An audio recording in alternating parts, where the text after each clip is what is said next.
Continuando con estas charlas que estamos organizando por el mes del periodista y estamos viendo distintos temas. Hoy vamos a trabajar un poquito con estos dos disertantes sobre la investigación en la producción audiovisual.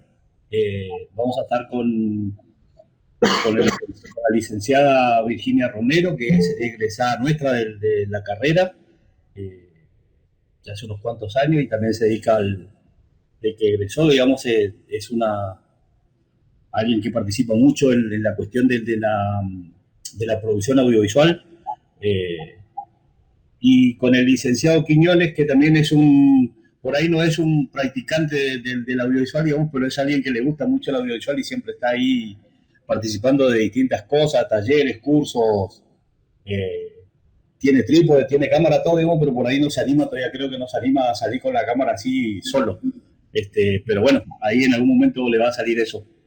Para contarles un poquito quiénes son nuestros disertantes, Virginia Romero es productora y directora audiovisual, es de Resistencia Chaco, es licenciada por la Universidad Nacional Nordeste, cursó nuestra carrera, como ya le dije, se desempeñó como productora general y directora de series educativas como El Laboratorio de Matete, y en series documentales como Margarita, Hoy y Siempre, y Manos Artesanas. Estos dos últimos son de un concurso que se llama FOMECA, y el primero que nombré pertenece al Instituto Nacional de Cine y Artes Audiovisuales, que es el INCA. Como productora de arte trabajó en el largometraje Fantasmas Vuelve al Pueblo, por el Instituto Nacional de Cine, La Ballester Molina, y en series entre las que podemos destacar Mata Salvaje, que es del INCA también.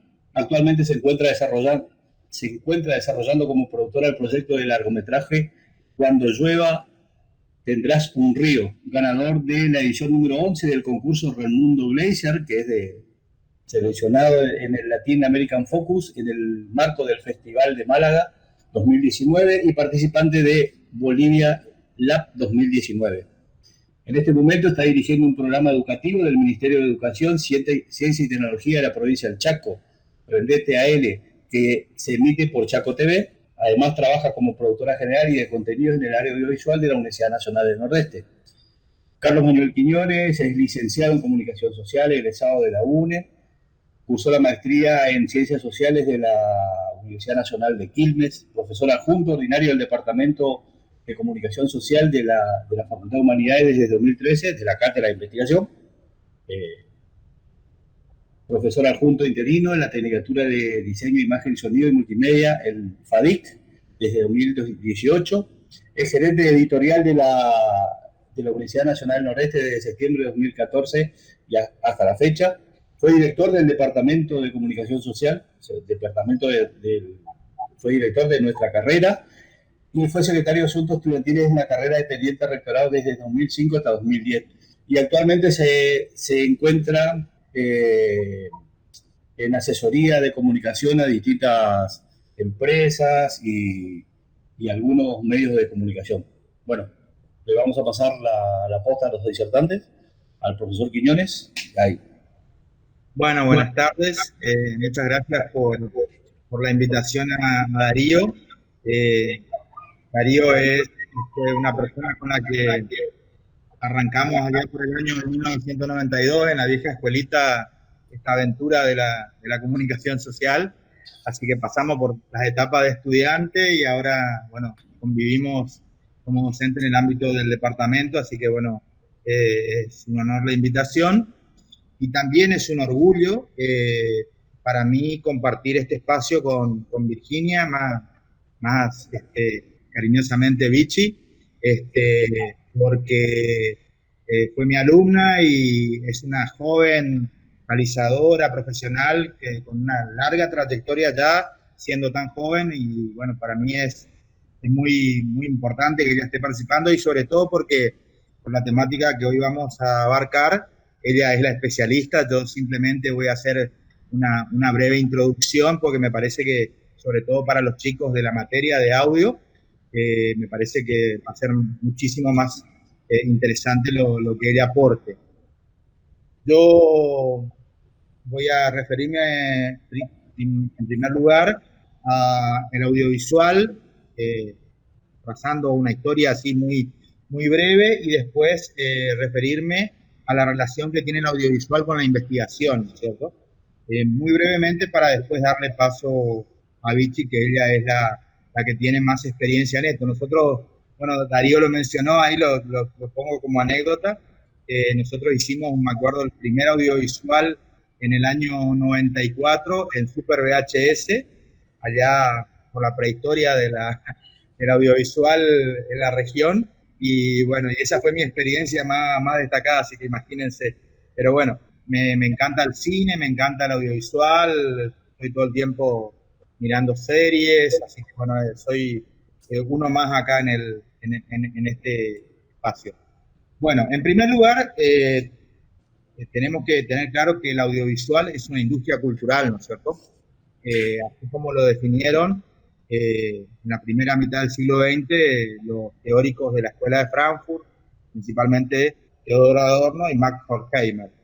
Es un producto de la modernidad porque es un arte que nace, digamos, ya en un estadio, digamos, del arte donde ya estaban establecidas todas las disciplinas. Entonces se lo conoce al audiovisual o al cine, que fue el primer formato del audiovisual, como el séptimo arte. Como dije, es un producto de la modernidad y surge en un momento donde la cultura se hace masiva. Por eso la idea esta de industria cultural, ¿no es cierto?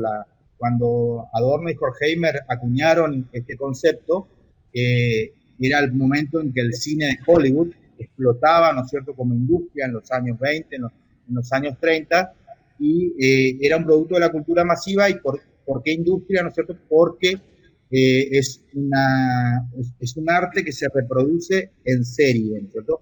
Y se vuelve masivo, se vuelve banal, es obviamente una mirada crítica hacia lo que es el audiovisual, que después, ya pasado la Segunda Guerra Mundial, en plena Guerra Fría, ¿no es cierto?, y en plena etapa de la recuperación que sobrevino a ese gran conflicto, surge la televisión. La televisión es ya un producto con una tecnología diferente, digamos, porque lleva la imagen al hogar, en primer lugar, a través, ¿no es cierto?, del sistema de broadcast, de irradiación, y crece desde los Estados Unidos, desde Europa, y se va expandiendo a todo el mundo también como una industria, ¿no es cierto?, la industria televisiva.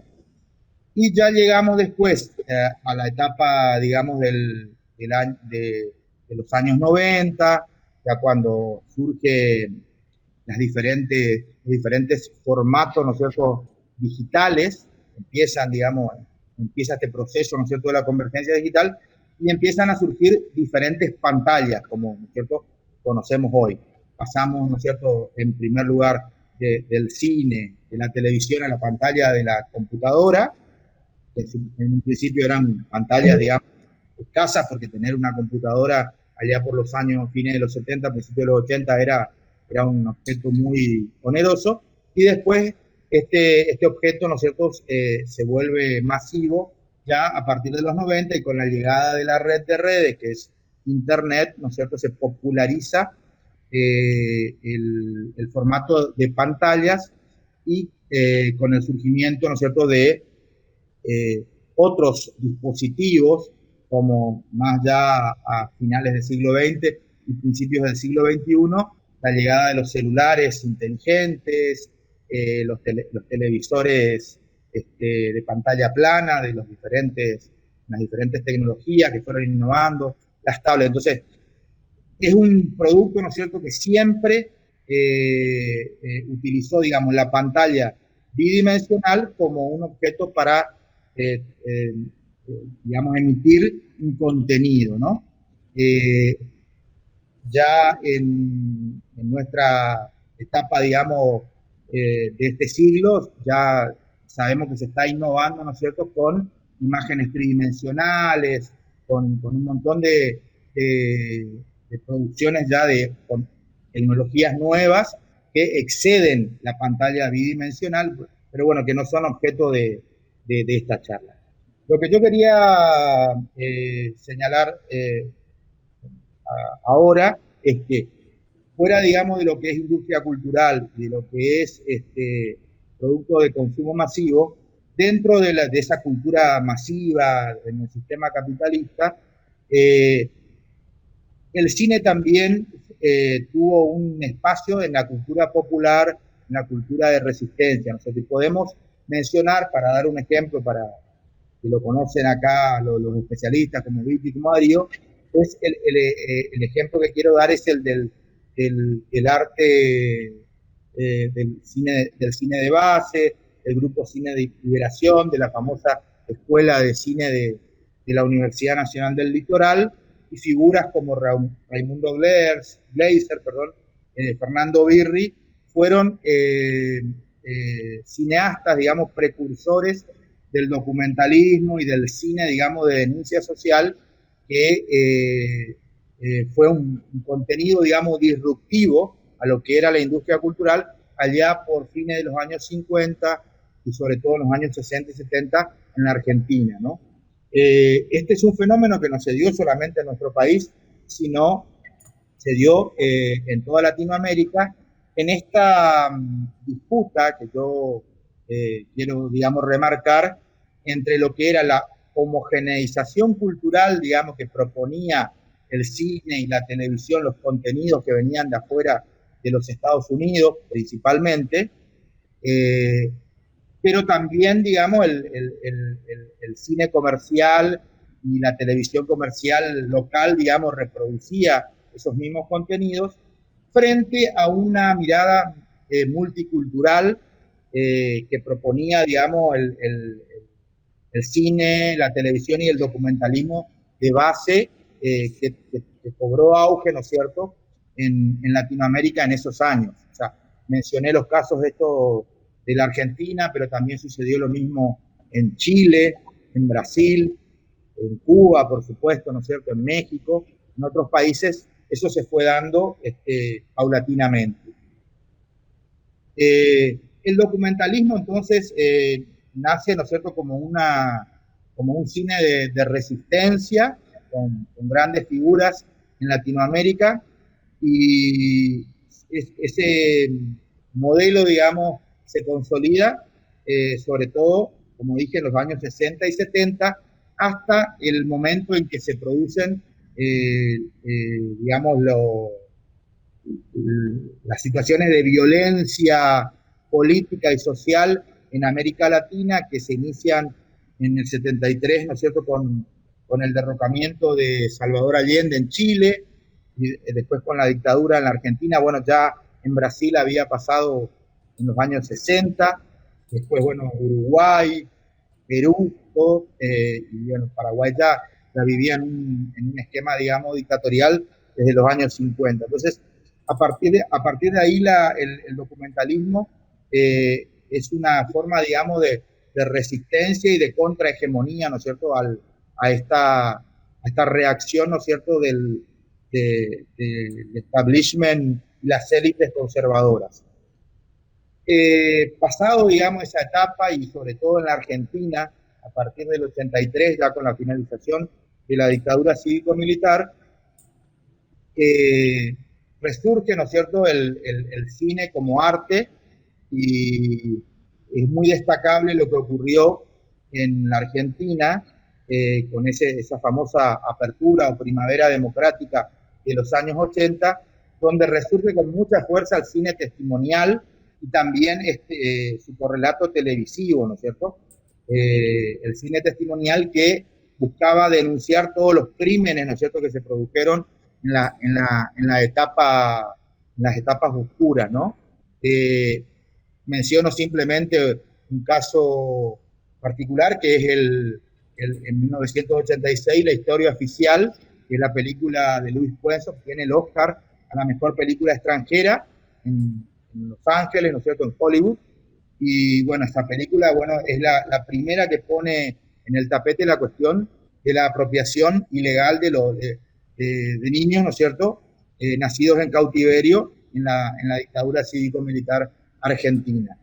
Entonces, durante toda esa etapa de los 80, que es la etapa de la primavera democrática, crece este tipo de cine testimonial, a la par de que también había un cine comercial, pero cobra, digamos, mucha relevancia con premios, ya mencioné ese, el de la historia oficial, pero muchos otros premios y grandes figuras que revalorizan el cine argentino, sobre todo a retomar la senda democrática.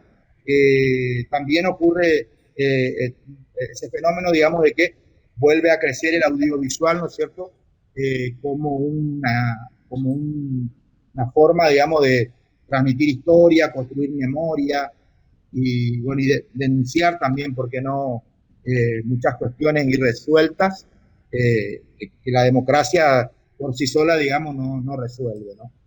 Bueno, a partir de los 90, ya en otra etapa, con el fin de la Guerra Fría, el cine y el audiovisual se vuelven un poco más a la cotidianeidad, ¿no es cierto?, a mostrar o a dar voz a los que no tienen voz, ¿no es cierto?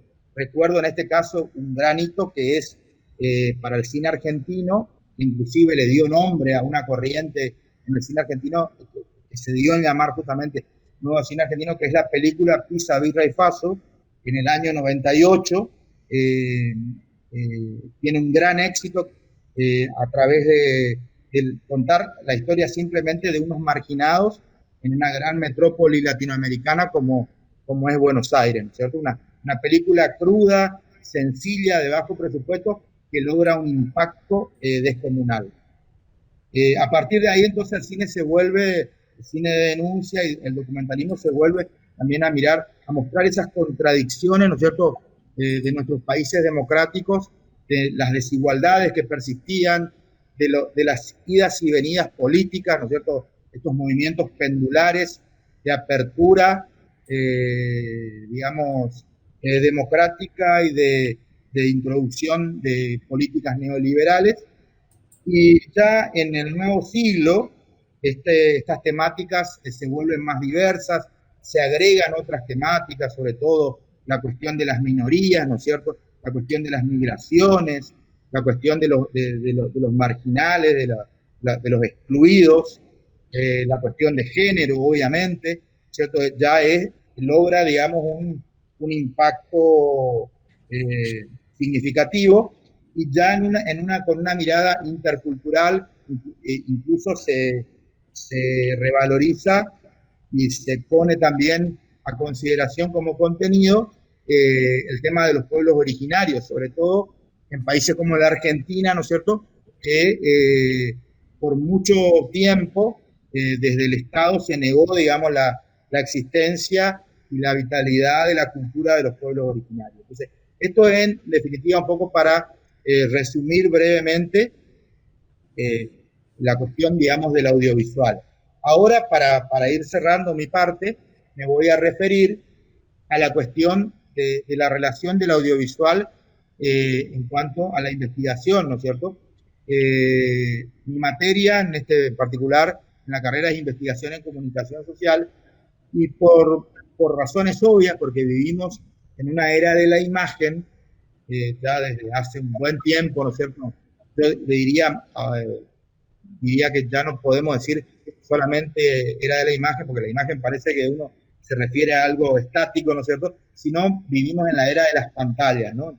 Estamos todo el tiempo interpelados, ¿no es cierto?, socialmente por pantallas que van desde nuestros teléfonos inteligentes hasta las pantallas que uno ve caminando por la calle, la televisión y un montón de otros dispositivos que hoy mencioné.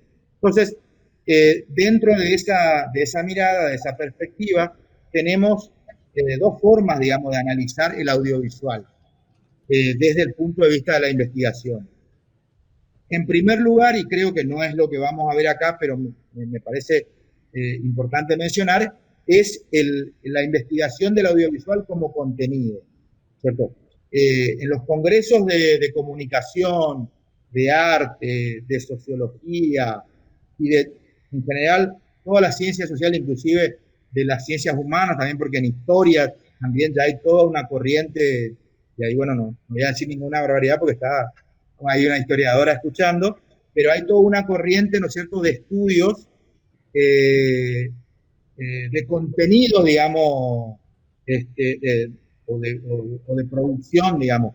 En los congresos de comunicación hay ya toda una línea de trabajo de investigaciones, ¿no es cierto?, que se refieren a los contenidos, que analizan el arte, que analizan la narrativa, que analizan el lenguaje, la fotografía, la producción, el género, un montón, digamos, de enfoques, ¿no es cierto?, que se refieren al contenido mismo y al audiovisual, al producto audiovisual, porque ya no podemos hablar de cine ni de televisión, sino de audiovisual, como objeto de estudio, ¿no es cierto?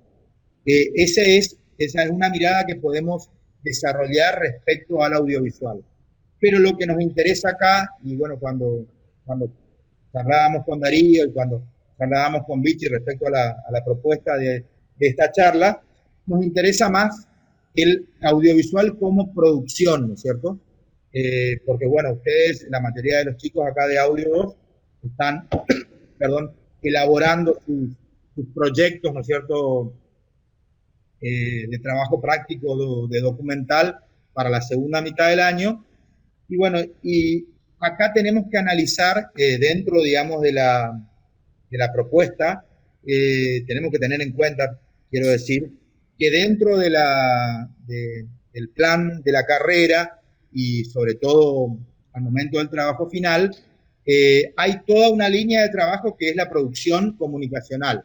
En un principio era audiovisual, después eso se modificó, se desarrolló como producción comunicacional y como yo siempre digo en la materia, ¿no es cierto?, a los chicos, la investigación es una cuestión omnipresente en en toda mirada comunicacional, ¿no es cierto?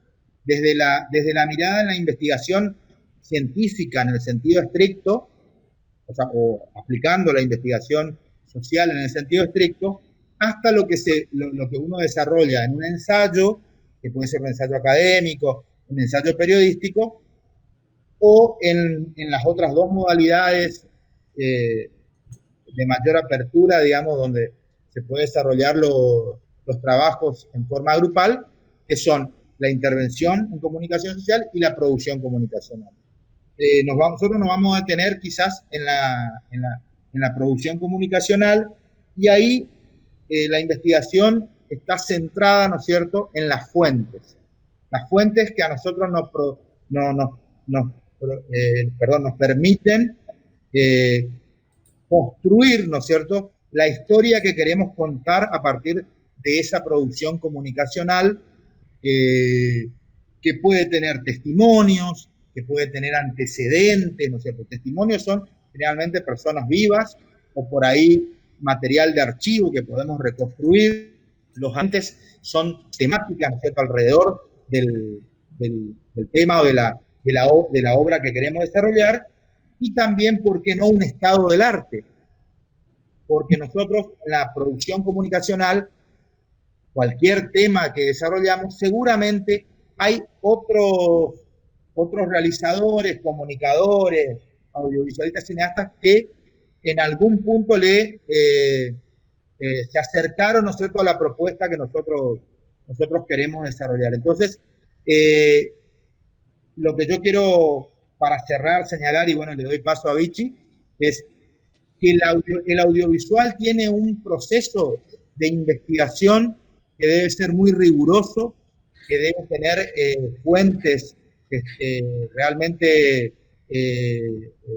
válidas, ¿no es cierto?, legitimadas, y que debe estar documentado, ¿no es cierto?, tanto como sucede en la investigación científica, para que el documental o inclusive una historia que nosotros querramos ficcionar tenga, digamos, una base realmente de verosimilitud, y que esté interpelando en forma explícita y correcta, digamos, el tema que nosotros queremos plantear.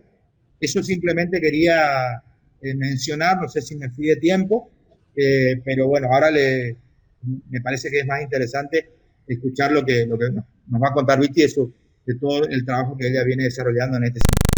Bueno, gracias Pato, gracias a todos por invitarme. Buenas tardes a todos, todas y todes. Yo voy a tomar un poco lo que decía Pato y se refería un poco a la investigación, porque yo traje como como ejemplo para abordar un poco el proceso audiovisual y cómo se construye y cómo esa investigación o ese proceso de investigación y ese método se mete en la producción audiovisual. Traje como 2 ejemplos que desarrollé, no por querer ser autorreferencial, sino porque estuve desde sus inicios y me permitió involucrarme de una manera más personal y bueno, involucrarme en este proceso de investigación que por ahí cuando te llaman de un proyecto uno ya viene con las cosas más cerradas y bueno, se anexa a todos los materiales que ya están generados para que el equipo funcione, que esa sería como la última parte, la parte de preproducción y rodaje del audiovisual. De todas maneras, estaría bueno que pensemos como 3 partes, digamos, la preproducción, la producción y después la postproducción como grandes partes. Y todo lo que dice Pato se incluiría en la primera parte, que es la de preproducción. Yo traje 2 ejemplos, una serie documental de 16 capítulos que se llama Margarita Hoy y Siempre, que fue producto de una convocatoria de FOMECA. En esa particularmente, como yo doy clases en un instituto terciario, que pertenece al ISER, ese instituto terciario ganó esa convocatoria y ya venía con una temática que ya fue aprobada y era abordar la masacre de Margarita Belén. No había demasiado, la verdad es que nos dieron como un terreno bastante fértil porque nos dieron una temática y todo un campo grande para plantar.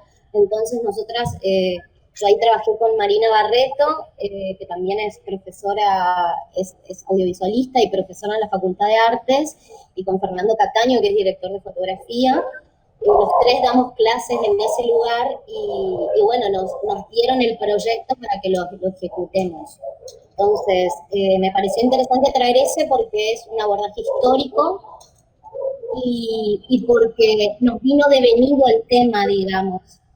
En otro caso traje otra serie que empezamos a desarrollar también con Mary, que se llama Otros Mundos, y que es una serie de 8 capítulos que ganó el concurso de series cortas federales del INCA el año pasado para el proceso de desarrollo, y ahora estamos esperando que nos aprueben el proceso de producción para poder filmarla, y es una serie de 8 capítulos de 14 minutos que aborda historias sobre familias diversas, comunidades afectivas, familias elegidas. Ese fue desarrollado por Mary, por mí, desde cero. La verdad que ese tiene otro proceso porque creo que ese documental vino a responder algunos cuestionamientos que nosotras nos estábamos haciendo internamente y algunas cosas que estábamos como tratando de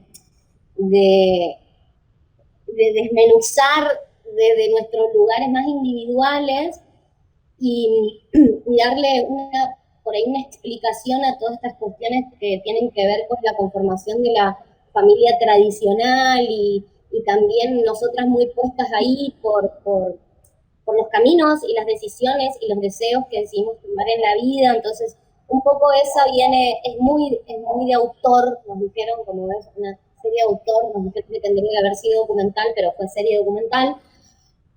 Porque tiene ese proceso, digamos, ¿no? Incluso una de las comunidades afectivas que van a ver en el teaser es una de las comunidades afectivas a la que pertenece. Entonces es un documental que está como muy cerca mío, muy cerca de Mary y nace y viene a respondernos preguntas tal vez y a mostrarnos que en el camino de la conformación vincular hay un montón de formas y de opciones posibles y todas son válidas. Entonces, me voy a parar un poquito, no sé si alguien quiere hablar. Bueno, sí, Mientras vaya contando, si me quieren ir dejando preguntas o cosas, me ayudaría muchísimo, porque así yo también puedo ayudarles a ustedes a pensar sus procesos y etcétera. Buenas Sí, tardes, puedo hacer una pregunta. Soy Margarita Barrios. Hola, Margarita. Quería hacer una pregunta. ¿Qué tuvo en cuenta o qué hay que tener en cuenta a la hora de realizar las investigaciones para las producciones audiovisuales? En su caso, ¿qué tuvo en cuenta para el tema de el audiovisual Otros Mundos? Para Otros Mundos, bueno, vamos a arrancar con Otros Mundos entonces. El proceso de Otros Mundos fue el siguiente. Nosotras primero nos basamos en las bases, leímos por supuesto todas las bases y vimos los requerimientos, y lo primero que empezamos a pensar era qué forma le íbamos a dar. Queríamos que, nosotros somos feministas, así que queríamos abordar discursiva y políticamente esta serie desde los feminismos y desde nuestro lugar también, o desde las formas de pensar. O sea, que nuestras existencias estén ahí presentes políticamente también. Entonces empezamos a ver qué temáticas nos gustaría. Otros Mundos surgió más desde el deseo. Empezamos a ver qué queríamos hacer, qué nos gustaría conocer. A mí en lo particular me gusta un montón escuchar a la gente, me gusta un montón hacer una escucha atenta. Me encanta, me gusta mucho conocer historias, ver lo que la gente tiene para decirme. Entonces, desde el vamos se pensó en una serie que iba a convocar a personas, que iba a convocar a existencias y que esas existencias iban a contar sus historias vinculares. Así empezó a nacer Otros Mundos. Primero íbamos a hablar como de familias elegidas, después ampliamos el grupo y compañeras como productora, se involucraron como 6 personas más. En ese proceso empezamos a debatir sobre qué queríamos contar, nos dimos cuenta que hablar de familias elegidas es un poco, que tal vez que también queríamos tener una serie donde hablemos de vinculaciones o de vínculos afectivos sin ponerle demasiado nombre a esos vínculos. Empezamos a pensar ahí a qué historias nos gustaría acercarnos, porque primero una tiene que primero, obviamente, ver a quién puede acceder o quién le gustaría que tome la palabra en su documental, y después hay que ofrecerle a esa persona y que esa persona dé el consentimiento de hacerlo. Entonces, primero era todo, obviamente, muy en el aire, de empezar a explorar esas historias. Nos acercamos a esos protagonistas y empezamos a hablar, nos fuimos a la casa, tomamos mate, les preguntamos cómo, yo voy a hablar puntualmente de los 3 casos que ponemos en el teaser. Nosotros tenemos una comunidad afectiva y para las chicas que estamos y para las personas que estamos en la grupa también significa eso. Entonces quisimos poner una comunidad afectiva elegida, como es una familia drag que hay acá en Resistencia, y después una familia diversa que está representada por una compañera trans de acá de Resistencia, que fue la primera persona en adoptar un niño con esa identidad, digamos, y a partir de las posibilidades y los derechos que habilitó la ley de matrimonio igualitario. Por supuesto que nos acercamos, lo primero que hicimos fue empezar a ver historias, empezar a leer libros sobre familias elegidas, sobre comunidades afectivas, mucha teoría feminista, muchos libros feministas. Empezamos, en mi caso, yo empecé a ver muchos documentales, ya venía viendo igual, porque obviamente que cuando uno decide, pone todo ese conocimiento y todo eso en juego en ese momento, digamos. Entonces, lo único que empezamos a hacer es hacer esta búsqueda selectiva que le llamamos, que empezamos a estar más atentas a historias que salían en los diarios, que nos pasaban nuestras amigas, audios de podcast, gente entrevistada, documentales. Nos empezamos a llenar así de mucho bagaje. Nos dimos un tiempo dijimos, este va a ser el tema, y nos dimos un tiempo para llenarnos de conocimiento. ¿Por qué? Porque una vez que definimos el tema, tuvimos la búsqueda selectiva. Yo sabía que lo iba a dirigir, Mary que lo iba a guionar, Roche que lo iba a producir, entonces cada una de las que participamos nos pusimos en nuestros lugares a ver temáticas similares y cómo fueron construidas a nivel narrativo. En mi caso también a nivel estético, y en el caso de Mary también a nivel estético. Empecé a ver cosas que ya había visto, cosas nuevas, le empecé a pedir a personas que me recomienden, bueno, un proceso ahí de ver, primero ver, llenarse de conocimientos, leer, nos pasábamos historias, veíamos dónde estaban, si estaban en otras provincias, pensábamos, ¿va a ser una serie que va a quedar en el NEA o va a ser una serie que va a quedar en el NOA? ¿Va a ser una serie que va a representar a todo el país porque se va a mover? En un principio surgió como una serie del NEA del NOA y como ganamos el Fondo Nacional de las Artes, justamente ganamos para el proceso de investigación y de preproducción, nos dio la posibilidad de tener un dinero para empezar a viajar a otras provincias y a buscar otras historias. Porque también en ese proceso no nos queríamos quedar solamente con las familias o las composiciones vinculares que surgen desde las feministas, de los grupos feministas o desde las identidades diversas, sino desde cualquier persona, o sea, con cualquier identidad, con cualquier orientación sexoafectiva. Entonces, por ejemplo, nos empezamos a dar cuenta que no se hablaba de personas de la tercera edad o personas mayores de edad, digamos, ¿no? Entonces empezamos a ver si existían comunidades elegidas de personas en la tercera edad, pero no en situación institucional, o sea, no institucionalizadas como en geriátricos, sino unidas por un deseo de ser comunidad y de acompañarse en esa etapa de la vida. Pues llegamos a varias historias, pues seguimos, todavía el proyecto ahora por pandemia se separó bastante porque nos quitó la posibilidad de hacer estos viajes que queríamos hacer y de empezar a conectarnos con la gente, porque como también es una serie que habla de vínculos, para mí en dirección es muy importante generar un vínculo con él. Es un documental poético, observacional de relatos, digamos. Yo necesito meterme en su casa, en su vida. El equipo se mete, cuando filmamos el teaser, les acompañamos varios días y nosotros en todas las situaciones documentales era como que no estábamos, hacíamos silencio absoluto, no irrumpíamos en esa cotidianeidad, porque nos interesaba mucho mostrar la cotidianeidad de esas vinculaciones. Y también mostrar cómo son afuera, porque era importante mostrar que esas existencias están en la esfera social, que hay personas que viven y con nosotros, que comparten espacio con todas nosotras y que deciden vincularse de maneras distintas. Entonces era muy importante mostrar como la casa grande, su transitar en la casa grande y su transitar en la casa chica. Fue una decisión también, eso fue una decisión que lo charlamos, por eso es toda esta parte que dice Pato, es muy importante porque hay que leer y hay que empezar es como hacer una receta de manera muy placentera, vieron que uno le pone todo el amor y todos los condimentos, bueno, así, y hacerla de nuevo y ponerle más agua si hay que ponerle, bueno, y así fue el proceso de Otros Mundos.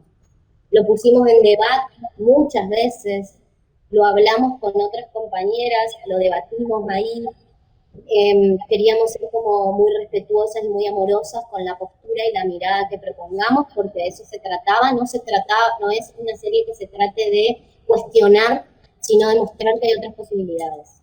No sé si eso responde un poco a tu pregunta, porque si no puedo seguir. Sí, bastante amplio, bastante interesante, gracias. Bueno, una vez que pasamos por este proceso que les conté, definimos formato, después de esto definimos formato, eso significa el cómo vamos a contar la historia, o sea, qué tipo de relatos va a tener, qué tipo de preguntas vamos a hacer. Empezamos a trabajar en la sinopsis de cada capítulo en base a cada historia elegida, porque en el teaser salen 3 historias que para nosotras representan la mayoría de las historias que van a estar en la serie, pero el Inca nos pedía que desarrollemos una pequeña sinopsis de cada capítulo, y eso siempre está bueno cuando se trabaja de manera serializada, porque uno puede tener una idea, puede trabajar cada capítulo de manera independiente y darse cuenta de si eso sigue la coherencia general de la serie. O sea, si cada capítulo responde a los cuestionamientos que nos vamos haciendo, a lo que queremos mostrar, a los objetivos, todo eso se define para un proyecto, hasta los objetivos. Es muy similar a un proceso de tesis. Mi tesis fue audiovisual, y la verdad que el proceso, a pesar de que la investigación tiene otros requerimientos, la estructura y la forma de trabajar es muy similar. Por eso siempre yo les recomiendo que os enganchen en temas que les interesen, que les generen curiosidad, que les generen indignación, que les den felicidad, que vengan a responder algún tipo de pregunta, porque uno y una se involucra de mucho tiempo, y ese compromiso va a hacer que ese producto esté todo el tiempo en debate. ¿Okay? Nosotras tenemos algo armado, pero sin embargo seguimos debatiendo, por ejemplo, sobre las historias.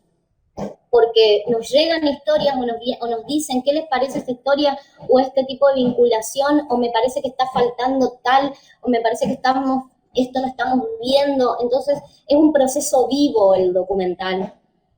O sea, no es que yo voy a decir esto tengo y esto voy a salir a filmar. Probablemente todo se me caiga o todo de vuelta, o haya algo que se abra mientras estoy filmando, por ejemplo, cuando hago el primer acercamiento con estas personas. En otros mundos hicimos el acercamiento a todas las personas de todas las historias, le pedimos audio, hicimos entrevistas, videollamadas, porque muchos no estaban acá. A las que estaban acá las visitamos varias veces, seguimos haciendo llamadas telefónicas, y armamos el formato estético y las preguntas y las escaletas, por ejemplo, que fue lo que nos dio la columna vertebral, un poco poder visualizar un poco hacia dónde queríamos ir. Nosotros también en otros mundos teníamos que trabajar por un lado la serie y por otro lado el teaser, o sea, tuvimos que hacer el trabajo en dos productos de lo mismo, pero de distintas características audiovisuales, digamos, y con distintos fines. Entonces, Mary trabajaba, por ejemplo, en todo lo que sea el guión. Rochi y yo les acercamos todo el bagaje de conocimiento de las personas, de las historias, y ella seguía leyendo y agarraba todo eso y nos preguntaba a nosotras, y también se iba con nosotras a las entrevistas para saber hacia dónde ir en el guión. Una vez que teníamos como todas las historias sobre la mesa, había algunas historias que nos siguieron llegando, pero bueno, nosotras decidimos hacer el recorte ahí, por lo menos para presentar en el Inca, y cuando ganemos el desarrollo que ganamos, ponernos a hacer otras preguntas que nos empezamos a hacer, y ahora esperar a ver si la podemos producir para ver qué historias quedan, qué historias se van, porque también como es documental, hay muchas vinculaciones que ya no están, digamos que ya no las tenemos, digamos. Así que tenemos que salir a buscar otras. También eso tienen que tenerlo en cuenta cuando trabajan con documental y cuando trabajan con personas a las que se acercan a buscar sus historias. Las historias cambian, las personas cambian de opinión, y las personas a veces van a querer estar y después van a creer que están muy expuestas y se van a querer bajar, y es todo válido. Por eso es muy importante que ustedes tengan bien claro hacia dónde quieren ir, porque después, una vez que ustedes como que encaminan el deseo, la búsqueda selectiva, las cosas van apareciendo en ese camino. No quedan ahí ni mueren porque se me cayó una entrevistada o lo que sea. No, sigue avanzando, porque quienes tienen que tener claro qué quieren contar y desde qué lugar lo quieren contar son ustedes. Ese proceso que dice Pato de investigación es muy importante, y siempre lo digo yo, más que nada cuando trabajan con cuestiones históricas, para los espectadores, las y les espectadores. Porque por supuesto que cada producto cultural tiene un público definido, pero una vez que ingresa a una pantalla, a una ventana, ya no sabemos quiénes nos van a ver. Entonces, esas personas tienen, aunque entiendan aunque por gusto o por omisión o por lo que sea que estén viendo su producto cultural, tienen que entender de qué se trata. Entonces, la investigación es muy importante para no dar nada por sentado. ¿Mm? O sea, no me voy a guardar un dato o voy a desestimar esto porque a quien yo le hable ya va a entender de lo que estoy hablando.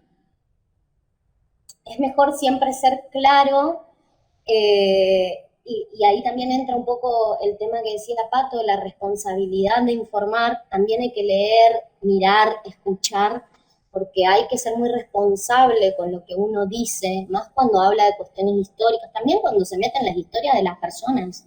Hay que ser muy respetuosos, hay que ser muy amoroso, hay que ser muy cuidadoso en lo que se dice, en lo que se muestra, en cómo se muestra, compartir con esa persona, hacer parte a esa persona del proceso, mostrarle lo que estoy por emitir para ver si se siente bien, si se siente que le gusta. Es muy importante socializar, porque es muy importante contar con el aval de las personas que se comprometen con nuestro producto cultural, porque en algún punto esto se trata de exposición.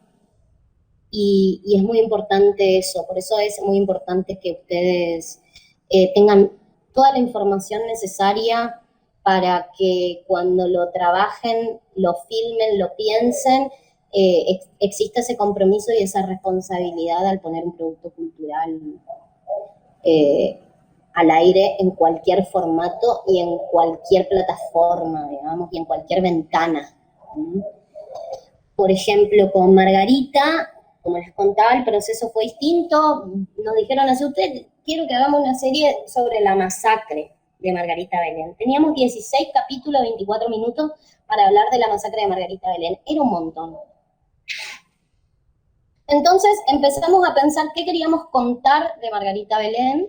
Por supuesto que toda la historia de Margarita Belén nos atraviesa un montón y nos interesa.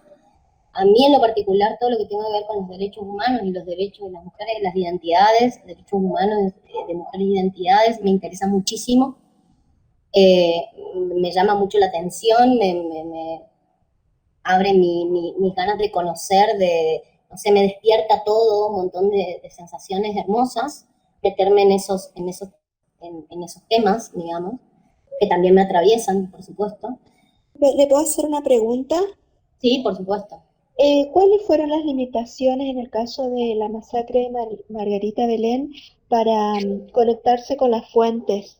Si tuvo alguna limitación o dificultad de alguna índole. No tuvimos, porque aparte nosotros trabajamos con asociaciones, trabajamos con pensamiento penal, con organismos de derechos humanos, trabajamos con la Casa por la Memoria, trabajamos con organizaciones de derechos humanos, con grupos de personas que se dedicaban a eso, con abogados, abogados, con jueces, querellantes. O sea, nosotros en Margarita Belén, la verdad que obvio teníamos una postura bien marcada de dónde queríamos contar la historia, digamos. Entonces fuimos a buscar las fuentes, ese tipo de fuentes, y nos acercamos a organismos, personas y asociaciones que militen, preserven y garanticen los derechos humanos, digamos, y no hubo ningún tipo de limitación. La limitación la tuvimos cuando tuvimos que exponer el material, porque además de tratar el tema, nosotras le dimos toda una perspectiva feminista, donde, por ejemplo, tenemos un capítulo donde hablamos de mujeres y dictaduras, trabajamos la paridad de género. Son todas cosas que tal vez no las adviertan, pero están pensadas desde el formato. O sea, hay exactamente la misma cantidad, o sea, pensamos en cada uno de los entrevistados para que represente algo. No todos vienen del mismo sector.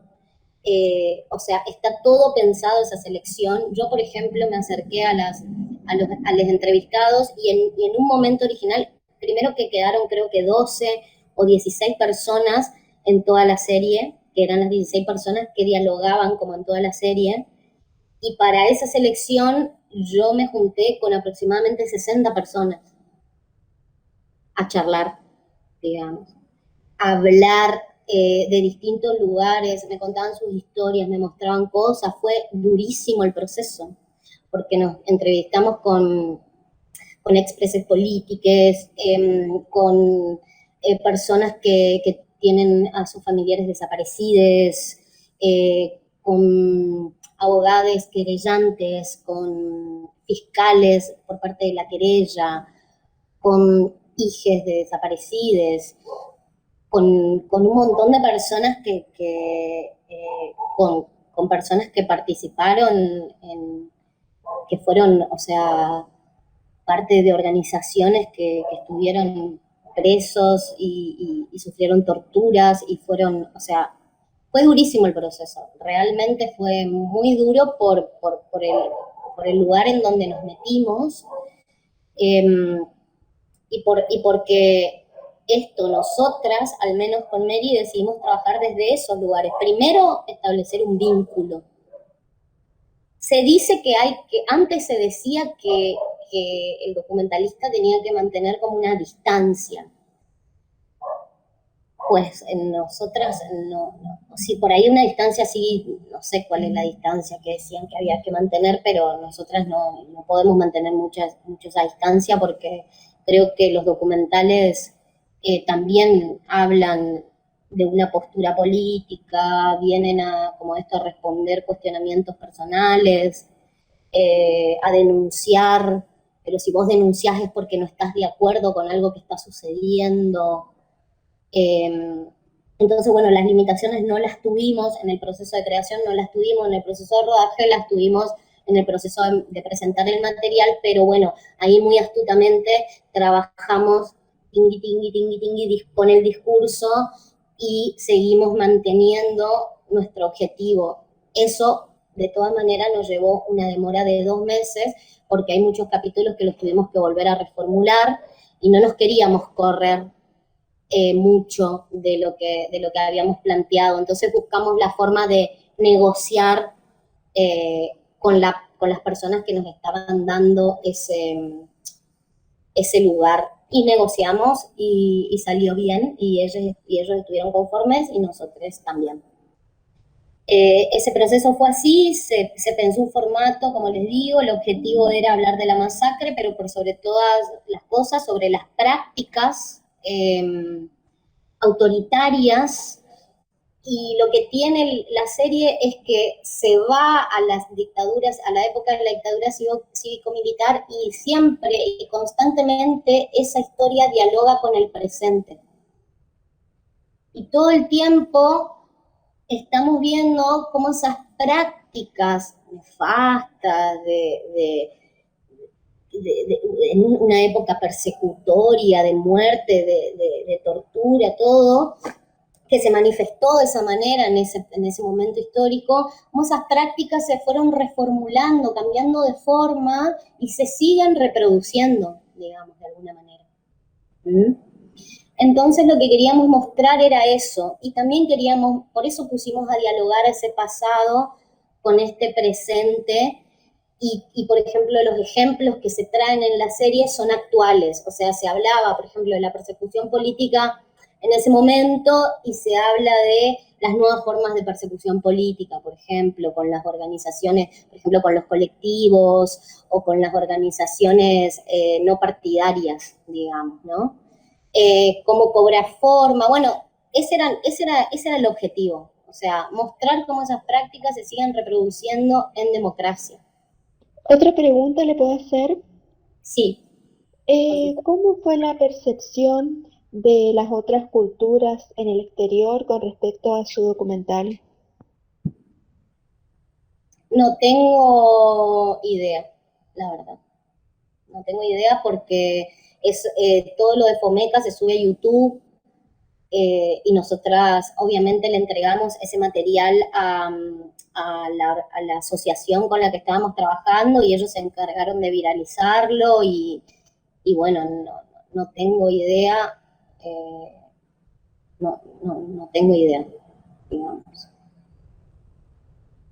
No tengo idea. Yo lo que sí tengo idea es cómo quienes la vieron, que sí me llegaron, por supuesto que nos llegan nos llegan sugerencias, críticas, posturas contrarias, o sea, todo el tiempo cuando vos ponés un producto cultural te llega de todo, digamos, y está muy bien porque eso también te ayuda a reformular otras cosas. Por ejemplo, Margarita vino primero que Otros Mundos y nos dio mucho antecedente y nos dio mucha experiencia para trabajar otros mundos desde otro lugar. ¿Cómo se vio reflejado el papel de la mujer en el documental de Margarita Belén? Primero, en realidad nosotras lo que queríamos abordar era, no sé si queríamos reflejar un papel, queríamos darle voz a las compañeras que estuvieron y están en esas luchas, digamos. Queríamos escucharlas, queríamos visibilizarlas, queríamos contar, fue muy importante porque pudimos, hasta ellas mismas, se habló no solamente de la persecución política, sino también cómo el patriarcado operó en su cuerpo, digamos, de todo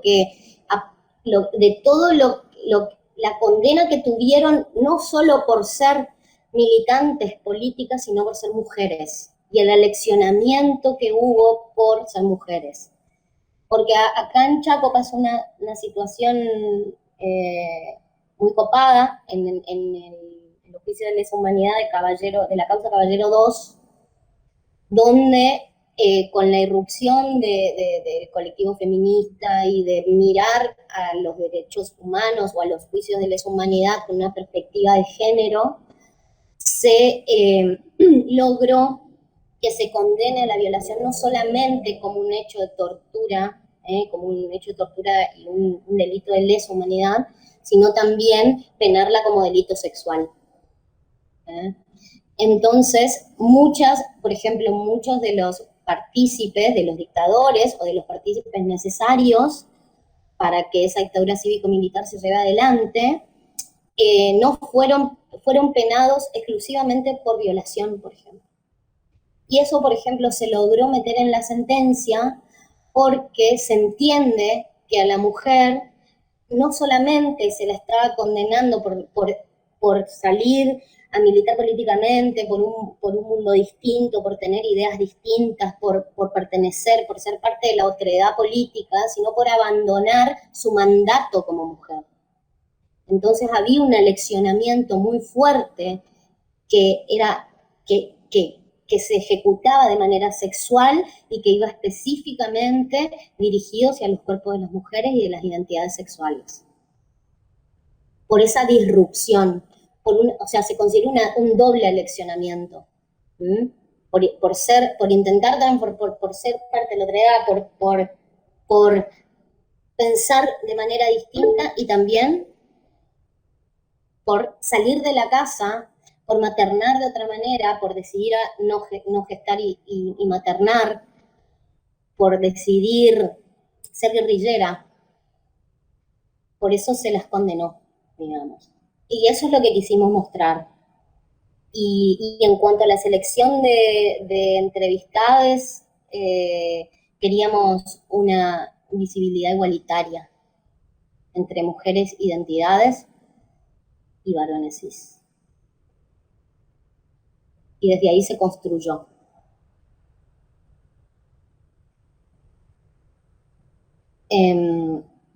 No sé si quieren que les muestre un fragmento de esto que estamos hablando.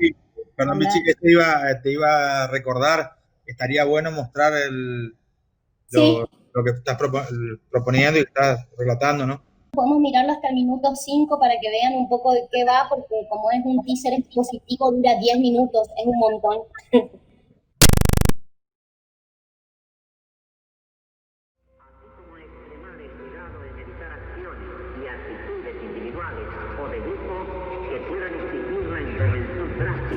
Del personal en operación.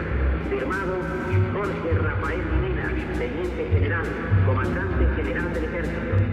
Nosotros solamente queremos saber dónde están nuestros hijos, vivos o muertos. Angustia porque no sabemos si están enfermos, si tienen frío, si tienen hambre. No sabemos nada. Y desesperación, Señor, porque ya no sabemos a quién recurrir.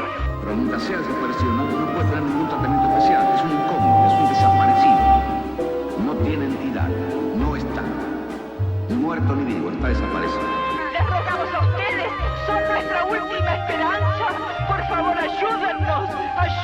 por favor, soy la última esperanza.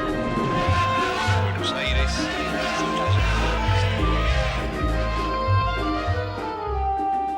En marzo de 1976, Videla, Macera y Agosti derrocaron al gobierno constitucional de María Estela Martínez de Perón, dando inicio a la última dictadura cívico-militar en Argentina.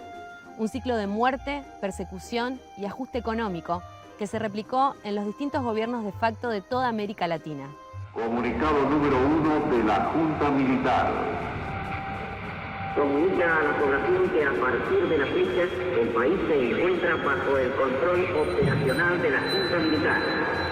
Se recomienda a todos los habitantes el estricto acatamiento a las disposiciones y directivas que emanen de autoridad militar, de seguridad o policial. En este ciclo televisivo indagaremos el camino social, político y económico que instauró el golpe y las consecuencias que todavía vivimos en Argentina. Pondremos el foco en este lugar, Margarita Belén, específicamente la madrugada del 13 de diciembre de 1976. Aquí murieron fusilados más de 20 mujeres y hombres.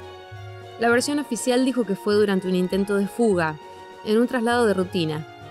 Pero 42 años después, familiares y militantes siguen buscando los cuerpos desaparecidos. Y aunque varios juicios buscaron las responsabilidades militares, todavía quedan las responsabilidades civiles. Si no hubiese habido violación de derechos humanos en la historia de la humanidad, no hubiésemos llegado a tener que enunciarlos y ponerlos en códigos, normas internacionales, acuerdos internacionales. Los jóvenes tenían que tener un lugar y que bienvenido que los jóvenes participen y que bienvenido que los jóvenes se involucren. Porque en la medida que los jóvenes se involucraban podíamos producir un cambio en nuestra sociedad. Debe haber pocas fuerzas armadas en el mundo que tengan en cuenta valores que no sean los de la agresividad para su composición.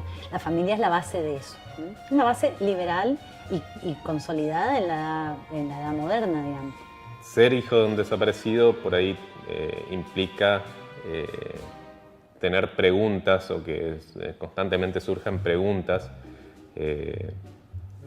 Algunas tienen respuestas, otras no. Si no hay una conciencia social de por qué son los juicios, por qué es el reclamo, y la verdad que una reparación no puede llegar a existir.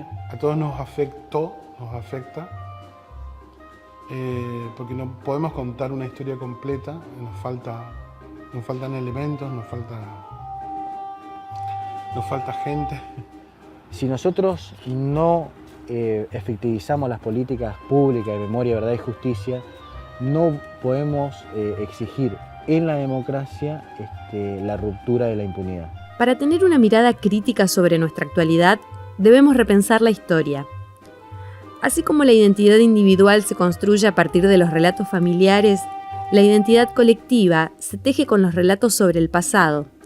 Más que una historia, hay varias, múltiples, que no conviven armónicamente entre sí, sino que están en constante lucha, 42 años después.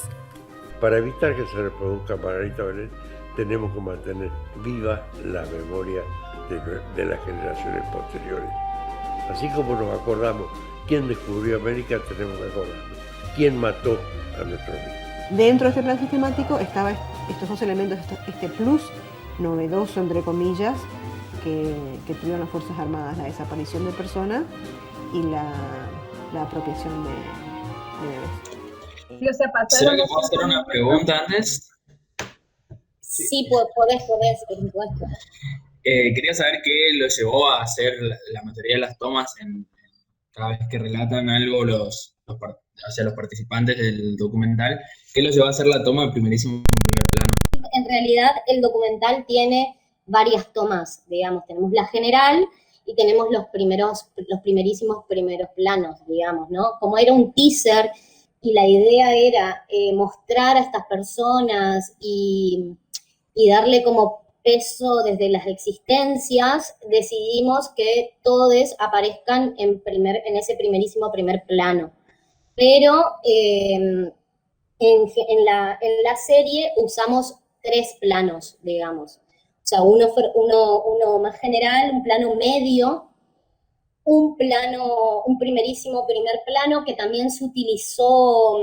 Había una pregunta que nosotros les hacíamos a todos, que era ¿por qué les desaparecidos somos todos? Y otra más que ahora no recuerdo, y el capítulo final cierra con todas esas respuestas de todos, diciendo cada uno lo que significaba esa pregunta, y esas sí iban en primer plano. Por una cuestión de interpelación lo elegimos, y de que esas, o sea, y de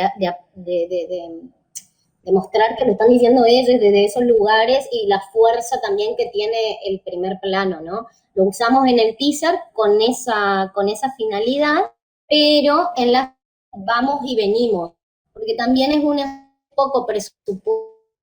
Entonces, y mucho archivo. En esta serie Mary leyó y leímos, miramos publicidades de época, miramos documentales, miramos archivo histórico de la Nación, un montón, porque hicimos toda una lista de todos los archivos que estaban en buena calidad, de qué archivo correspondía en cada capítulo.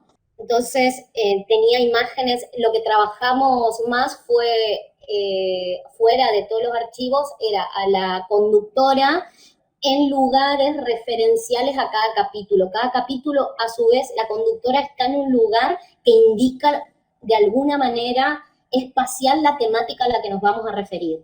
Por ejemplo, medios y dictaduras se filmó en el Museo de Medios de Resistencia. El capítulo 1 se filmó en el monumento a los desaparecidos y a los caídos en la masacre de Margarita Belén, que es esa toma que ven ahí.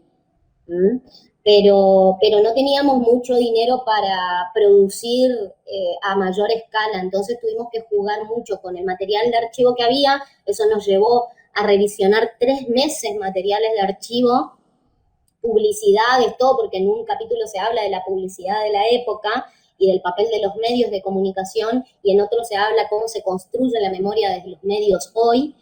Y eso, por ejemplo, nos llevó a mirar un montón los spots publicitarios de la dictadura cívico-militar, etcétera, las publicidades de época. O sea, hubo mucho visionado. En particular hubo mucho visionado porque había poca plata. Entonces, la manera de dinamizar era recurrir al material de archivo. Y también a material de archivo actual. O sea, nosotros estábamos postproduciendo y seguíamos mirando material de archivo. Un montón de eso hubo. Pero esa fue la decisión en esto. Como era un teaser expositivo, era que esas personas te interpelen, porque nos parecía que ese plano tenía muchísimo más fuerza de interpelación que un plano medio, por ejemplo. No sé si respondí a lo que me preguntaste. Sí, se reentiende. Muchas gracias. No hay de qué. ¿Comparto el otro video, Pichi? Si no hay más preguntas, no sé si alguien quiere hacer alguna pregunta respecto de lo que se vio, o si no hay más preguntas, miremos nomás.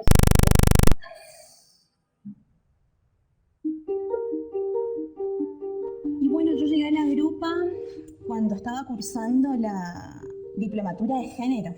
Y yo sabía que había como una grupa a nivel nacional que acompañaba abortos, una grupa que más allá de brindar información acerca del uso seguro del misoprostol, era una grupa que acompañaba deseos.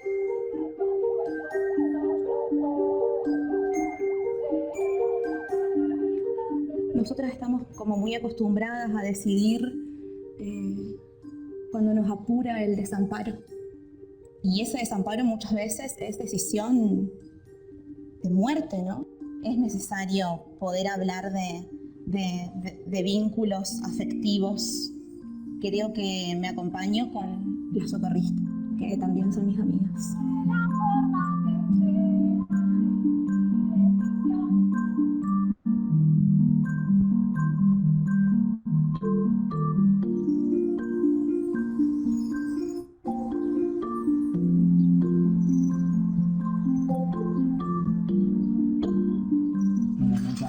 Alex Ariadna Galloso, tengo 45 años y bueno, tengo a mi hijo. Somos una familia hace 7 años. Es una cosa que yo toda mi vida quise tener, ¿no es cierto?, de conformar una familia, de tener un proyecto de vida. Mi hijo llega a mi vida cuando era como que para mí todo estaba perdido, como que no tenía mucho sentido. Acá en Chaco soy una de las personas que creó un precedente, ¿no es cierto?, en reconocer a un niño. Somos 2 mamás, donde reconocemos, donde anotamos a un niño como una familia comaternal.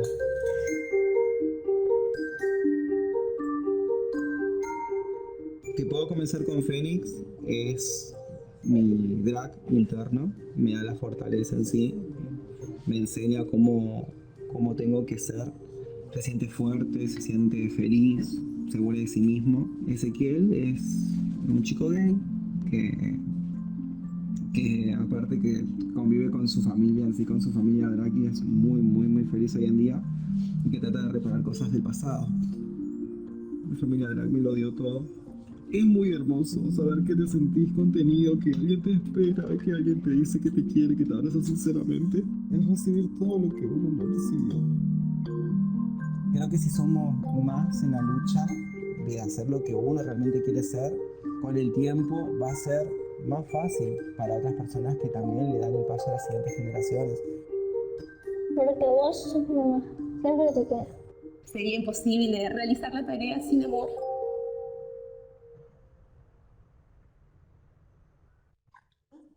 ¿En qué pensaron cuando pensaron en esos efectos de sonido? ¿Qué querían expresar?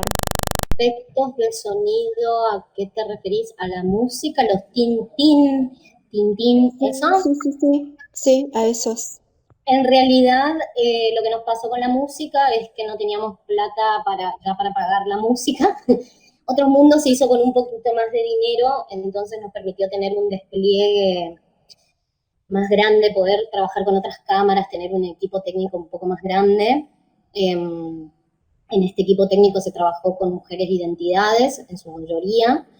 Y, por ejemplo, la música la elegimos, escuchamos un montón de música libre, digamos, y empezamos a pensar cuál era la música, cuál era el tono que le queríamos dar, y era un tono amoroso, y por eso todos esos xilofones y todas esas cositas así, queríamos darle como un clima cálido, de calidez, amoroso. Entonces la música creo que acompañó muy bien esa dinámica, pero no tiene efectos de sonido, esa es la música que elegimos.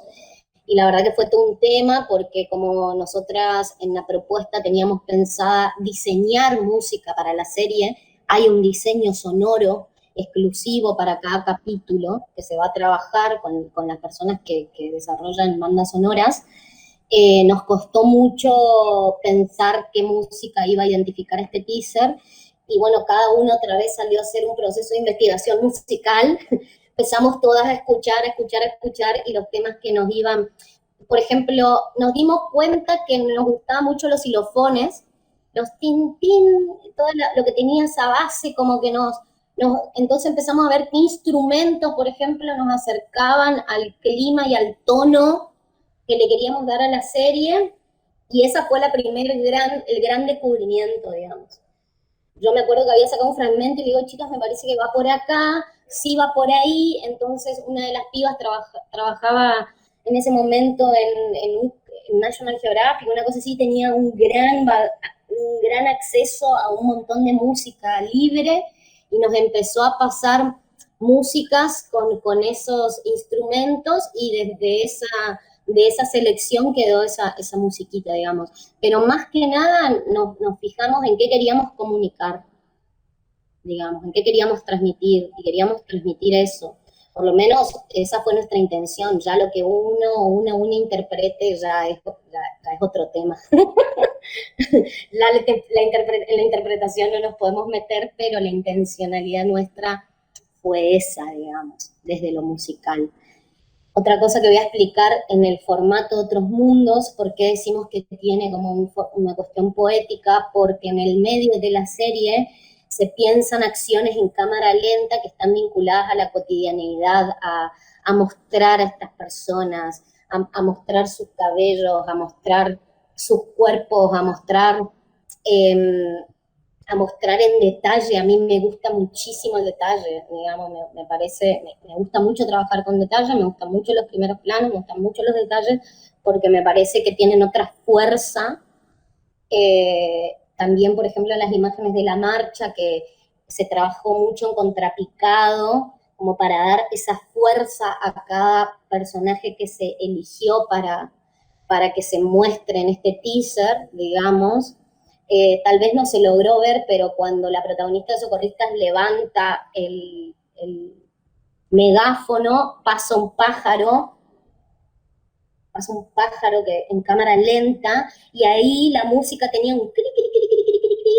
Entonces, por ejemplo, nosotros cuando vimos esa toma y vimos ese pájaro, por supuesto que tenía mucha fuerza. Capaz que ustedes no lo pudieron ver acá porque se veía feo, porque, se veía con delay, digamos, pero está perfectamente pensado cuando va el pájaro, por ejemplo, y con el tilín que hace la música. O sea, el pájaro avanza y la música hace tilín, tilín, tilín, tilín, tilín, tilín, y nos permite transicionar al árbol de la plaza por donde camina Daleks, porque las transiciones también estuvieron pensadas.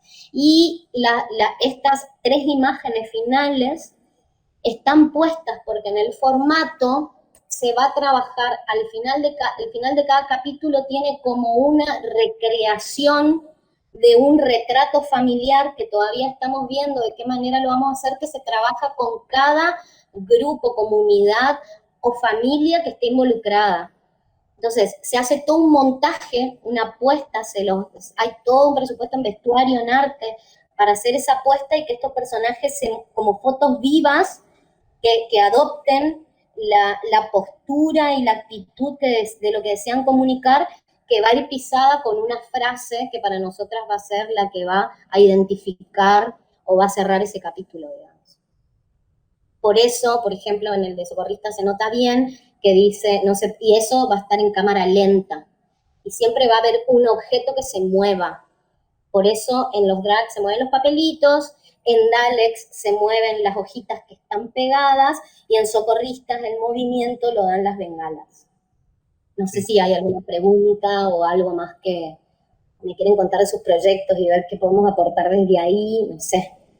Sí, yo por ahí aprovecho este momentito que me gustaría destacar una cosa que por ahí en el momento de mi intervención ya no quería hacer demasiado largo, que me parece que también es un fenómeno, y bueno, acá lo que está mostrando Vichy es una prueba viva de ello, es que a partir de los 90, del nuevo siglo, del 2000 para acá, digamos, con el cambio tecnológico, se produjo lo que se conoce, digamos, como una regionalización de la producción de contenidos también, que eso es muy importante, porque antes, ¿no es cierto?, hasta los 90, producir audiovisual, tanto a nivel documental como a nivel digamos, de ficción, era muy complicado, era muy costoso, ¿no es cierto? Y con el cambio tecnológico que hizo que tengamos acceso a tecnología con menor costo, y también por políticas obviamente públicas que fomentaron la regionalización de la producción de contenidos, hizo, ¿no es cierto?, que creciera toda unas distintas miradas, que en la Argentina siempre la producción de contenido estuvo muy concentrada, así como muchas cosas, digamos, yo que estoy en el tema de los libros, por ejemplo, el mercado libre está concentrado en un 80% en el área metropolitana de Buenos Aires y un par de ciudades grandes. Y prácticamente con los contenidos audiovisuales pasaba lo mismo, tanto sobre todo a nivel de televisivo, audiovisual, documentales, películas. Entonces, esto es muy importante destacar, ¿no es cierto?, de que hay otras miradas, ya no es solamente la mirada desde Buenos Aires, sino que hay una producción regional en el NEA, que está simbolizada por lo que se hace, las cosas que está haciendo Vichy, lo que se hace en Misiones, lo que se hace acá en Corrientes, en Formosa, inclusive hay ya carreras audiovisuales y de cine. Entonces, eso me parece muy destacable en cuanto a lo que es la cuestión del audiovisual, y hace también que haya toda ya un recorrido, digamos, un acarreo de material de archivo propio de realizadores locales. Eso es muy destacable, cosa que hace 30 años atrás prácticamente no existía, era muy escaso el material que había. Creo que ahí empezaron a entrar preguntas de trabajo práctico, Vichy. Re bien. Bueno, voy con lo de la música. Yo tengo sitios que me pasan muchos compañeros y compañeras sonidistas donde hay música libre. YouTube tiene una biblioteca de música libre. Yo, por ejemplo, con este video no tuve problema, lo subí a Vimeo, este está subido a Vimeo, y el otro, el de Margarita, que también usa música libre, está subido a YouTube, y no tuvimos ningún problema con el copyright ni nada por el estilo. Lo que se suele hacer es, si vos tenés un espacio para créditos, citar de quién es la música y cómo se llama, etcétera. Pero hay muchos sitios que si después me querés buscar en Facebook, o me quieren buscar en Facebook, yo les paso ahí links que tengo, no solamente de sitios, sino también de efectos de sonido, para quienes les interese agregar algún sonidito, algún foley copadito en sus producciones. Así que, Laura, búscame, yo estoy como Vichy Romero nomás en Facebook, puedo articular ahí y te paso links. Justo hace poco le pasé a unas compañeras unos bancos de efectos de sonido libre. Pero bueno, en este caso en particular, nosotros en los dos usamos música libre. Para otros mundos, la serie, cuando veamos qué pasa con la producción de esta serie, si es que nos dan la plata para desarrollar, como les digo, va a ser otro proceso porque se va a diseñar banda sonora.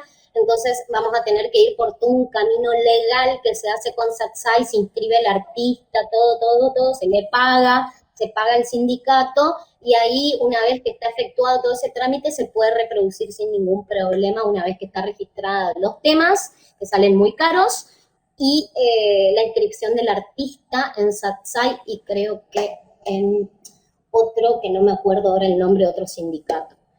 Pero les puedo repasar. Con respecto a los tiempos de preproducción, la serie tuvo varias etapas, porque nosotros desarrollamos la carpeta de la serie en la etapa de desarrollo, o sea, desarrollamos el formato, la sinopsis de cada historia, 2 guiones, nos pedían 2 guiones completos de 2 capítulos, el guión del teaser, por otro lado, toda la propuesta estética, que ahí encima, cuando te piden las propuestas estéticas, te piden que cites referencias. Yo, como ya había pasado por el proceso de Laser, cité 2 referencias para 2 momentos, me cité en un documental para mostrar toda la propuesta esta estética y poética, y cómo se une todo lo documental con lo poético.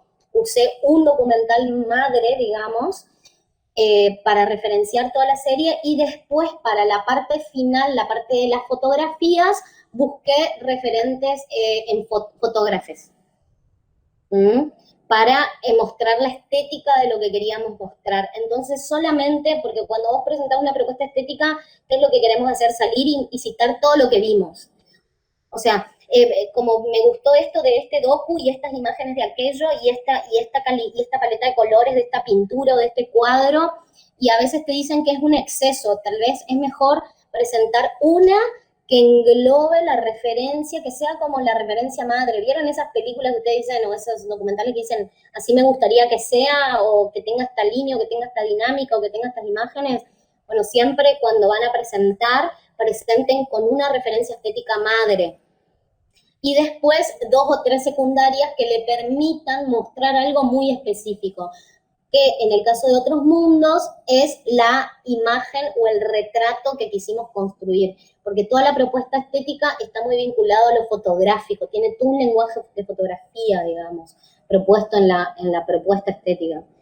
Y para los que les interesa la parte de dirección, también desarrollamos todo un guión técnico de qué imágenes iban a ir, de qué tipo de encuadres queríamos para las entrevistas, para las imágenes generales, para mostrar las imágenes poéticas, para mostrar los retratos, armamos como todo un guión técnico, digamos. No sé si quieren hacer más preguntas o alguna duda que tengan.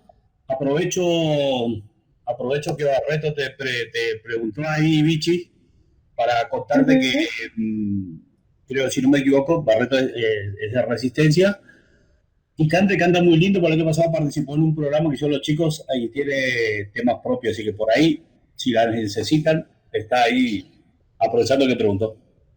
Buenísimo, re bien. Bueno, está re bueno eso. También eso está re bueno lo que dice Darío, porque está bueno, me parece que lo que tienen las producciones audiovisuales es que intervienen personas desde distintos lugares y desde distintas áreas. Yo, por ejemplo, ahora estoy trabajando en un programa educativo que lo traigo solamente para contar que estoy trabajando con un montón de docentes que están haciendo el asesoramiento pedagógico en guión, ver a qué personas tenemos alrededor nuestro y de qué manera pueden aportar, porque un producto audiovisual se construye de miradas colectivas y de aportes colectivos. Y también sugiero, ¿cuánto tiempo le tomó definir y construir todo esto? Bien. Bueno, también les sugiero, cierro esto, también les sugiero esto, que se asocien, que inviten a otras personas a participar y que le den la posibilidad de que se apropien de eso para que puedan generar, sean parte de ese proceso creativo y también puedan aportar desde otros lugares y puedan sumar. Todo eso suma un montón. A ver, ¿cuánto llevó de tiempo? Nosotras empezamos en abril y al proyecto lo cerramos en diciembre.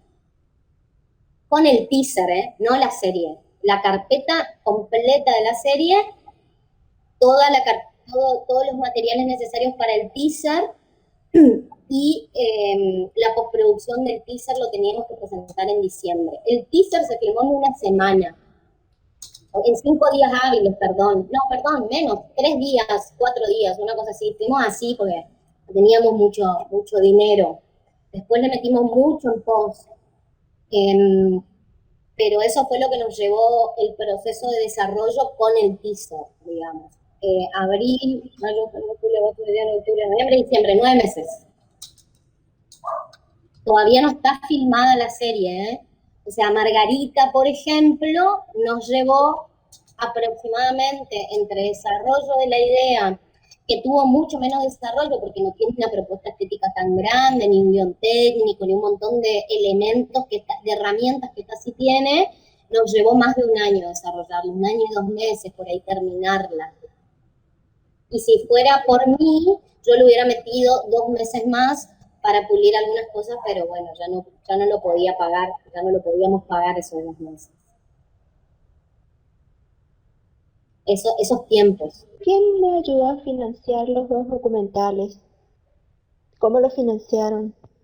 Bien, y fueron financiados por concursos, uno por FOMECA, que es un concurso que antes era parte del AFCA, y esos cursos se piden de esta manera, lo presentan las asociaciones en vinculación con los realizadores audiovisuales.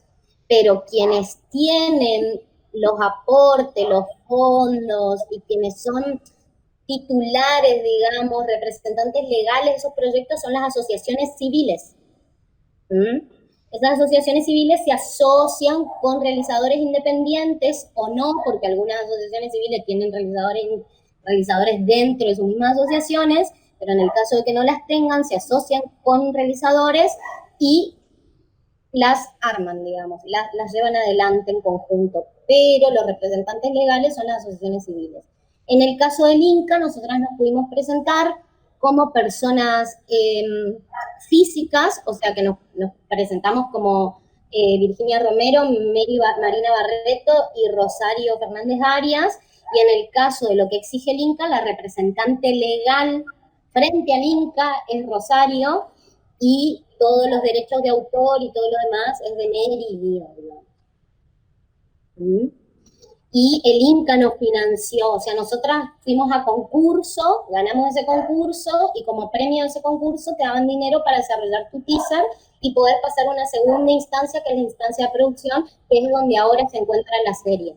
está esperando ser seleccionada. Si sale seleccionada, nos van a dar el presupuesto que está presupuestado o que necesitaríamos para hacer la serie, digamos. A su vez, en otros mundos nos presentamos en el Fondo Nacional de las Artes, que es un fondo más chiquitito, donde vos te presentás también como persona física, o sea, vos te podés presentar como Margarita Barrios y desarrollás todo tu proyecto y pedís esos fondos en alguna parte de tu proyecto. En nuestro caso, justamente, fue destinado a la parte de preproducción e investigación, porque nosotras queríamos ampliar el proyecto, entonces necesitamos viajar para ir a buscar más historia y generar vínculos con estas personas.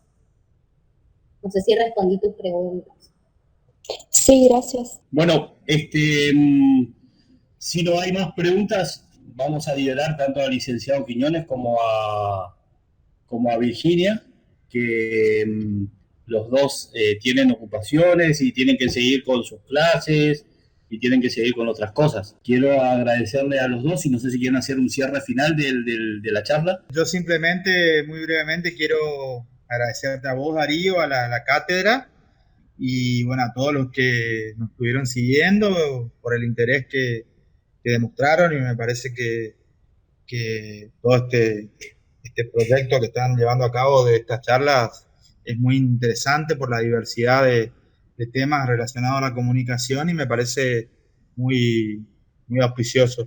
Y bueno, y agradecer por supuesto a Vichy, que cuando me puse en contacto con ella para invitarla a participar, no dudó ni un segundo, y bueno, y por todo lo que aportó realmente el trabajo que viene desarrollando, la experiencia es invalorable, y bueno, felicitarle por todo ese trabajo que viene haciendo y que bueno, que espero que se concrete ya a otros mundos, pase a la siguiente instancia también. Así que bueno, no me resta más que agradecerles a todos y que sigan aprovechando estas cosas, digamos, de tener contacto con la gente de acá, porque a veces decimos con Darío, siempre estamos pendientes de muchas cosas de afuera, pero vemos que acá hay gente que también produce, que hace cosas, y es interesante, ¿no es cierto?, conocer esas experiencias que a veces las tenemos muy cerquita, ¿no es cierto?, y no las valoramos en ese sentido. Por eso quise agregar eso de la cuestión de los contenidos regionales, que me parece muy importante que a pesar de los vaivenes, digamos, económicos, políticos, se siga apoyando a la realización de contenidos regionales, ficcionales, documentales, de todo tipo de formato, ¿no es cierto? Así que bueno, muchas gracias y que tengan todos un buen fin de semana.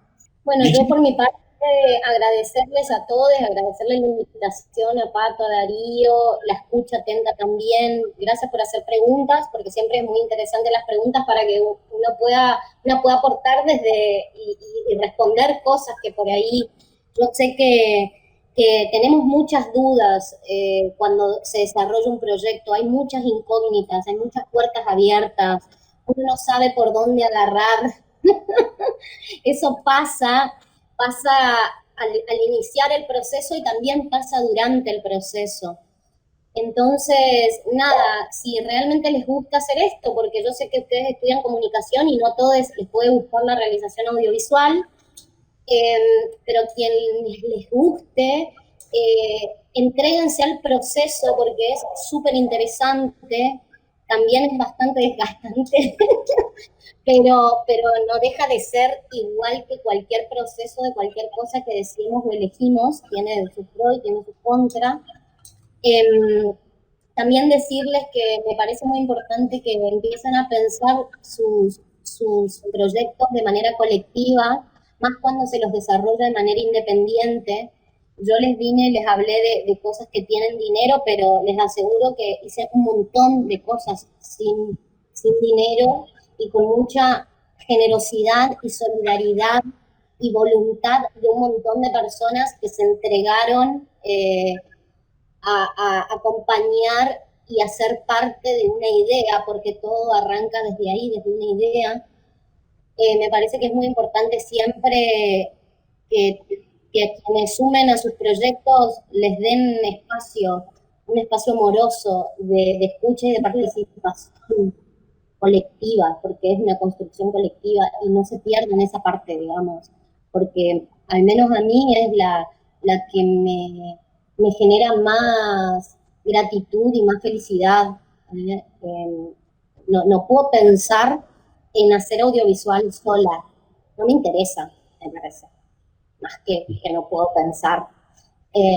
No me interesa, no está en mi rango de posibilidades, y por eso únanse, fíjense también qué lugares les gustaría experimentar, porque todos en algún momento no sabíamos hacer esto, y nos tiramos a la pileta y lo hicimos.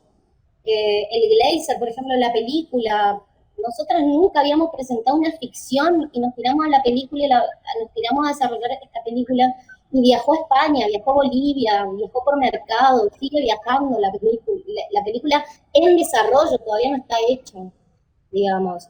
Pero bueno, nació desde un deseo, desde las ganas y desde arriesgar. Y bueno, eso, entréguense a este proceso si les gusta, escuchen un montón, pongan en crisis todo el tiempo. Alguna vez paren de ponerlo en crisis, obvio, porque hay que ejecutarlo. pero entréguense al proceso de crear, porque es un proceso hermoso. Y no se frustren, y menos cuando vayan a buscar fondos, porque es un camino largo, pero está bueno. Bueno, muchísimas gracias a los dos, muchísimas gracias a la gente que no es de la cátedra, gente que no es de la universidad, que está participando en la charla. Hoy lo vi a Franco Romero del Fotoclub de Formosa, que estaba en la charla, Rosaba Velázquez de San Cosme, Corrientes, bueno, Gabriela Quiñones, que es profesora de historia y también nos viene acompañando en las distintas charlas, a Montserrat, la profesora de informática, que nos viene ayudando en las charlas. Y no quiero dejar de invitarlos para la próxima semana. El próximo jueves por la tarde vamos a estar con Marcelo Pucharello, el licenciado Marcelo Pucharello, que es profesor en la carrera, y la community Natalia Vázquez, que es adscrita a nuestra cátedra. Van a estar hablando sobre estrategias de comunicación en redes sociales en tiempo de pandemia. Así que los invitamos para la próxima semana. De nuevo, muchísimas gracias a Virginia, a Vichy, que desde Chaco nos está hablando de esto para que también se vea y se entienda, digamos, que hay esos discursos que aparecieron en estos días de gente por ahí que está tirando, lo voy a decir, de mala onda, digamos, con nuestros hermanos chaqueños. No tiene nada que ver, digamos, eso, no hay que hacer caso a esas cosas. O sea, se está pasando por un momento difícil que todos no teníamos previsto, pero no tiene nada que ver muchas veces con las cuestiones comunes, o sea. Así que muchísimas gracias, chicos, gracias a todos por estar, y bueno, hasta la próxima. Muchas gracias. Gracias a todos. Filmen mucho, porque necesitamos relatos regionales, necesitamos construir una industria acá, por favor. Anímense, háganlo, porque necesitamos que se involucren, y a quienes les guste, que se animen a hacerlo, porque tenemos un montón de cosas que contar. Por favor. Chao. Súmense. Chao, chao.